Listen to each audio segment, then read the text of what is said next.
अय्यूब की कहानी। अय्यूब की गिनती उस समय के सबसे धनी और धर्मी व्यक्तियों में होती थी। वह परमेश्वर का भय मानता था, बुराई से दूर रहता था और अपने परिवार के लिए हमेशा प्रार्थना करता था। उसके पास बहुत बड़ी संपत्ति, ढेर सारे पशु, नौकर चाकर और 7 बेटे तथा 3 बेटियां थीं। लेकिन एक दिन स्वर्ग में एक घटना हुई। शैतान ने परमेश्वर से कहा, अय्यूब इसलिए तेरा दास है क्योंकि तूने उसे सब कुछ दिया है। अगर उसकी संपत्ति और परिवार छीन लिया जाए तो वह तुझे श्राप देगा। परमेश्वर ने शैतान को अनुमति दी कि वह अय्यूब की परीक्षा ले, पर उसकी जान न लेना। इसके बाद अचानक अय्यूब के जीवन में विपत्तियों का तूफान आ गया। पहले उसके नौकर और पशु लुटेरों ने छीन लिए, फिर आग गिरने से उसकी भेड़ें जल गईं, उसके ऊँट भी छीन लिए गए, और सबसे भयानक बात यह हुई कि उसके सारे बेटे बेटियां एक साथ भोजन कर रहे थे। तभी एक बड़ी आंधी आई और घर गिर गया, जिससे सबकी मृत्यु हो गई। कुछ ही क्षणों में अय्यूब ने सब कुछ खो दिया, धन, घर, पशु, नौकर और अपने बच्चे। फिर भी अय्यूब ने कहा, नंगा मैं अपनी माँ के गर्भ से निकला और नंगा ही लौट जाऊंगा। यहोवा ने दिया और यहोवा ने लिया, यहोवा का नाम धन्य हो।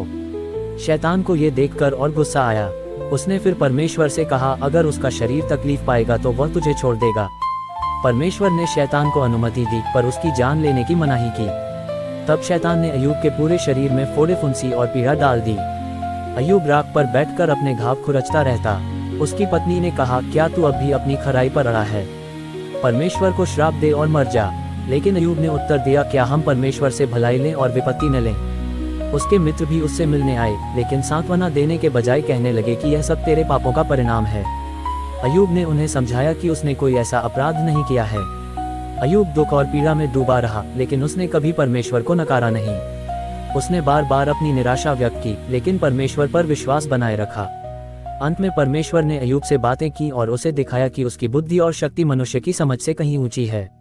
अय्यूब ने परमेश्वर की योजना को स्वीकार किया और नम्र होकर कहा, मैंने जो बातें समझे बिना कही, उसके लिए क्षमा चाहता हूँ। फिर परमेश्वर ने अय्यूब का भाग्य पलट दिया। उसने पहले से 2 गुनी संपत्ति दी, नए बेटे बेटियां दिए और उसके जीवन को पहले से अधिक आशीषित किया। शिक्षा। अय्यूब की कहानी हमें सिखाती है कि परीक्षाएं हमारे विश्वास को परखने के लिए आती हैं। शैतान सब कुछ छीन सकता है, लेकिन अगर हम परमेश्वर पर दृढ़ विश्वास रखें तो अंत में परमेश्वर हमें पुनः स्थापित करता है और कहीं अधिक आशीष देता है।